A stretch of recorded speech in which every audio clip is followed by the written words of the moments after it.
Salut, moi c'est Zoé, je suis en construction textile, puis j'ai 25 ans.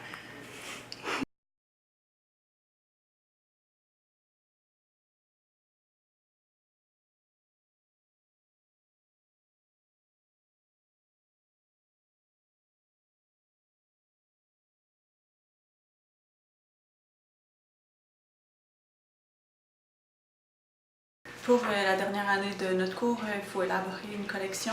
On fait beaucoup de recherches, puis de développement, puis là, c'est ça. Dans le fond, on a un cahier chacun, puis moi, je mets toute ma recherche dans ce cahier-là, qui est très utilisé et un peu en train de tomber en ruine. Puis c'est ça, j'ai commencé par le début de mes inspirations, jusqu'à temps avec des images aussi pour mettons, l'ambiance, puis ces choses-là, jusqu'à élaborer avec des couleurs, des motifs, puis c'est ça, dans le fond, à la fin, j'arrive avec les 5 pièces que je vais faire sur mon exemple, dans le fond complet, qui est un chandail, qui est 50% coton, puis 50% laine mérino, tricoté tout ensemble.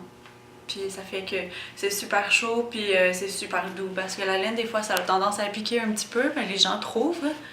Puis dans le fond, nous, en construction textile, vu que on travaille tout le temps avec les fibres puis la matière, on a tendance à oublier ça vu que ça nous dérange plus, on dirait. Sauf que la majorité des gens trouvent que ça pique de la laine, fait que de le mélanger moitié-moitié, ça fait beaucoup plus doux, puis aussi c'est beaucoup plus facile d'entretien. Ce chandail-là, on peut le mettre à la laveuse puis à la sécheuse, ce qui est vraiment génial comparé à acheter un chandail en laine au magasin. Tu n'auras pas le choix de le faire sécher à plat, puis ça va être long. Il y a aussi que j'utilise l'alpaga parce que je trouve que le mérino, c'est une laine qui est un peu controversée. Dans le fond, les moutons mérinos, c'est des moutons qui sont pas faits pour être en élevage dans les pays chauds, puis ils sont tous en élevage là-bas, puis dans le fond, ces moutons-là, ils souffrent, puis ils développent des infections, puis des parasites, puis les éleveurs en tout cas, leur font subir des traitements vraiment pas fins qui pourraient être évités juste en faisant l'élevage ailleurs ou en gérant cette situation mieux, parce que ça donne rien de faire souffrir un animal tout le long de sa vie pour juste s'habiller puis avoir un produit de luxe. Je trouve ça vraiment poche. Fait que j'utilise pas ça. Puis j'achète pas ça.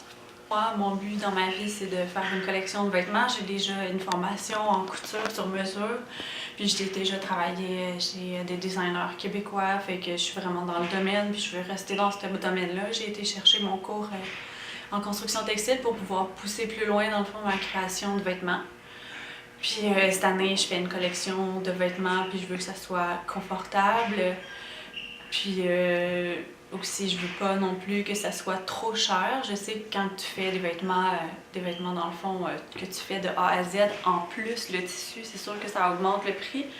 Mais en même temps, c'est un vêtement de qualité. Sauf que j'essaie de les travailler de façon efficace, puis de mettre peut-être moins de détails, mais des détails justifiés pour pouvoir donner un produit qui est pas non plus trop cher. C'est sûr que je vais jamais réussir à faire des vêtements à 40 $.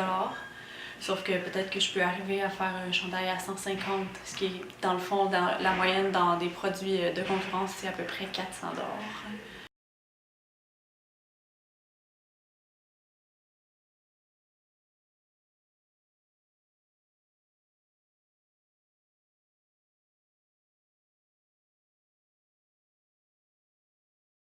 Ça et réussir à faire quasiment comme un one size. Pour certains vêtements de ma collection, c'est possible, mais des fois, mettons, comme pour un chandail comme ça, c'est pas vraiment possible. Fait que celui-là, il est fait petit, là.